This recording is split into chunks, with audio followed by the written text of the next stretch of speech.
So even though we live in a world of really built to exact specification PCs, you will eventually need to install and possibly troubleshoot expansion cards. So let's take a look at the modern expansion card format and then get hands-on with one of our most common issues.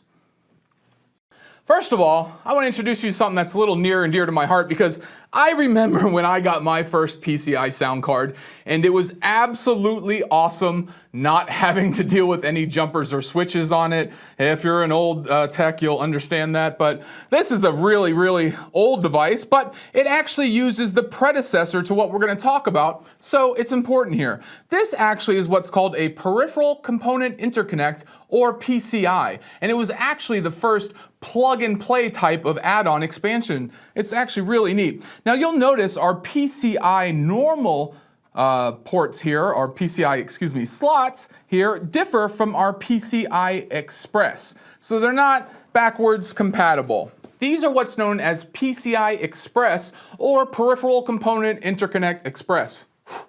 That's a mouthful. Now, these are the actual updated standard for normal PCI, and they allow for really high bandwidth communication between the device that's plugged into that slot and the rest of the stuff on the motherboard. So if you're a gamer, you probably already know that this is a really cool GPU, right? And but there are other things that we can use in our PCI slots, such as sound cards or network interface cards or even RAID cards. Now, if you take a look at the actual physical factor of these, you'll notice that some of our PCI Express slots are a little smaller than the others. That's because we have what's known as different primary formats or lanes for the PCI Express. And we actually refer to those as X1, X4, X8, and X16. And very similar to the lanes on a highway, the more lanes you have, right, the more traffic you can get through. So it naturally goes by cause that an X1 PCI Express will perform subpar to an X16. Now on this particular motherboard, we only really have X1s and a couple X16s here.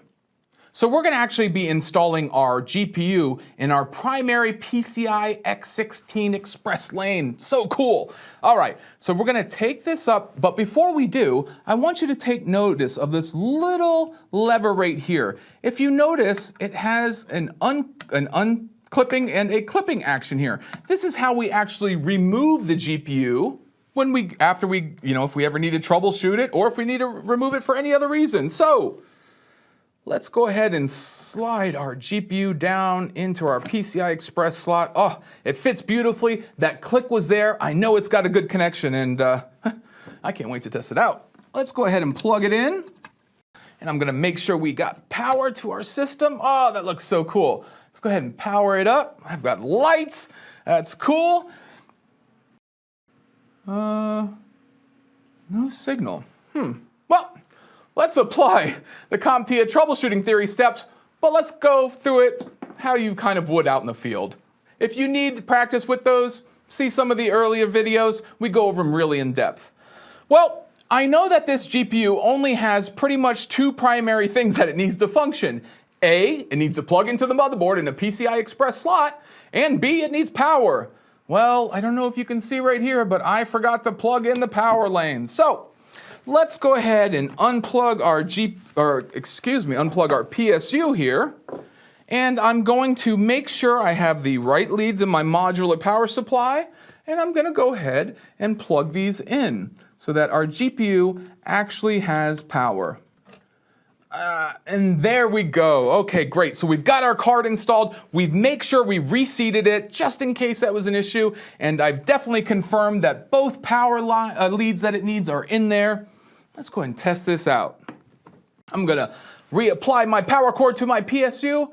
I'm going to turn my PSU on. I actually see lights coming on in the back of the GPU now. And I'm going to turn my system on. And let's see if we get an output.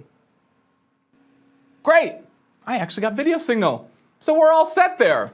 Perfect. One other consideration you may want to remember is that sometimes you'll have onboard video, either built into the motherboard or possibly you have an APU, right? A CPU with that graphics card capability built into it. You may need to, if you plug in a brand new graphics card and don't have signal, you may need to go in there and disable onboard video in your BIOS before you're able to take full advantage of a killer PCI Express expansion card like this graphics card.